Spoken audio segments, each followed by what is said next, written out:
ગરડા વિધાનસભાના વિસ્તાર અને વલભીપુર તાલુકાના નશીદપર અને આખ્યાણી જતા એક પાડલિયો નદી અને બીજી કેરી નદીમાં ચોમાસા દરમિયાન જ્યારે વરસાદ આવે ત્યારે આશરે 30 જેટલા ગામડા સરપંચ વિહોણા બની જાય છે.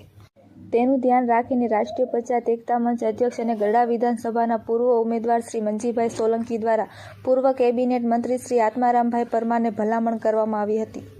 તેઓના સાથ સહકારથી આ પુલનું કામ ચાલુ કરવામાં આવ્યું છે. મંજીભાઈ સોલંકી, વિઠ્ઠલભાઈ સાપરિયા.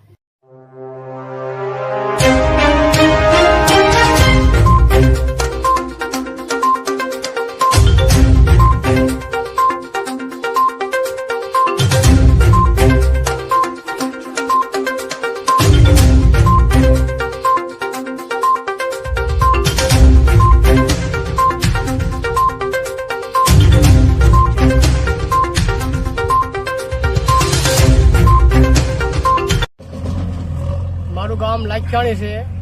વિઠ્ઠલભાઈ મેઘાભાઈ સાપરિયા મારું નામ છે. રાષ્ટ્ર પંચાયતના મંચની અંદર હું સલાહકાર મંત્રીથી કામ કરું છું. મંજીભાઈ સાથે ટીમની અંદર રહી કામ કર્યું છે. અમે 2 વર્ષ પહેલા આત્મારામભાઈ કેમી મિનિસ્ટર છે એના બંગલે જઈ અમે રજૂઆત કરી હતી. લાખ્યાણીથી નશીદપર જવા માટે રસ્તો, પાડલીઓ અને કેરી પુલ છે, પુલની જરૂર છે. પાણી ખૂબ આવે કેરી નદીમાં, એટલે દર્દી હોય, બીમાર હોય કે કોઈ ઘટાડું કરવા ગયેલા ભાઈઓ બહેનો હોય એ હાડીકા મંદિરમાં રોકાતા હતા.